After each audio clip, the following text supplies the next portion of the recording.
మా నాయన కోసానికి నా అమ్మ నాయన కోసానికి వచ్చిన నా దేవుడు ఇక్కడ అన్ని పోయినాయి, అన్ని బాసన్లు పోయినాయి, అన్ని బిందెలు పోయినాయి, అన్ని భగవాన్లు పోయినాయి.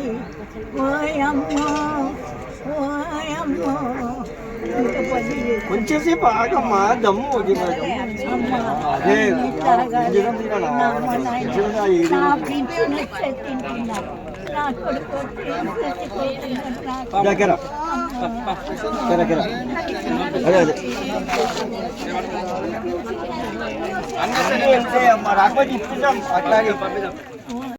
ఈరోజు గోల్నాక డివిజన్ కృష్ణానగర్లో సువిత్రమ్మ అని ఇక్కడ కృష్ణానగర్లో నివాసం ఉంటుంది.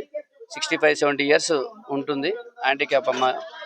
అమ్మకి ఏమైందంటే అనుకోకుండా ఇంట్లో ఉన్న సమయంలో గ్యాస్ సిలిండర్ ఒకటేసారి గ్యాస్ బయటికి రావడంతో ఒకటేసారి అప్రమత్తమై అక్కడ ఉండి కొంతమంది బయటికి తీసుకురావడం జరిగింది. అది సిలిండర్ పేలి ఈరోజు ఇల్లు మొత్తం దోషమైంది. ప్రభుత్వం కూడా వీటిపైన ప్రభుత్వానికి కూడా మేము తప్పకుండా నివేదిక మా ద్వారా ప్రభుత్వానికి కూడా చెప్తాం. తప్పకుండా ఎంఆర్ఓ గారు కానీ అది డిపార్ట్మెంట్ పోలీస్ డిపార్ట్మెంట్ కానీ అందరూ వచ్చి ఇన్స్పెక్షన్ కూడా చేయడం జరిగింది. వారికి అన్ని విధాలుగా ప్రభుత్వం సహకరించాలని కోరుకుంటున్నాను. అదేవిధంగా మా తరపున కూడా మేము ఎప్పుడు ఆమెకు తోడుగా అందుబాటులో ఉంటాం. తప్పకుండా మాకు అయిన సాయం కూడా వాళ్ళకు చేస్తామని కూడా నేను స్థానికంగా ఉన్నటువంటి పెద్దలకు చెప్పడం జరిగింది. వారికి ఎప్పటికైనా ఏ ఆపద వచ్చినా ఏదైనా సమస్య వచ్చినా తప్పకుండా ఆమెకు అందుబాటులో ఉంటాం.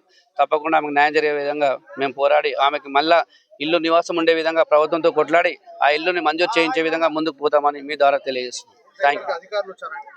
వచ్చారు. ఈరోజు సండే కూడా కొంతమంది ఇన్స్పెక్షన్ చేయడం జరిగింది. పోలీసు వాళ్ళు వచ్చారు, క్లూస్ టీమ్స్ వచ్చింది. అదేవిధంగా ప్రతి డిపార్ట్మెంట్కి సంబంధించిన అధికారులు సమాచారం తీసుకోవడం జరిగింది. ఎందుకంటే ఈరోజు సండే కాబట్టి రేపు 100% రేపు కూడా వాళ్ళ నివేదిక రాసి ప్రభుత్వం నుంచి కూడా వాళ్ళకి ఏదైతే ఇల్లు కూలిపోయిందో మళ్ళీ ఆ ఇల్లుని మంజూరు చేయించే విధంగా మా వంతు సహకారం ఎప్పుడు వాళ్ళకు ఉంటుందని మీ ద్వారా తెలియజేస్తున్నాం. ఆ సండే ఇల్లు కూలిపోయింది కదండి. ఇల్లు కూలిపోవడం కాకుండా పాపం అమ్మ ఏడుస్తున్నది. వాళ్ళ తల్లిదండ్రుల ఫొటోస్ కాలిపోయినాయని, చీరలన్నీ పోయినాయని, అదేవిధంగా ఇంట్లో ఉన్నటువంటి రేషన్ కూడా ఆమె పెద్ద ఆమెకు రేషన్ కూడా తెచ్చుకొని అటు ఇటు చేసుకున్నటువంటి రేషన్ కూడా లేదు తిననీకి కూడా.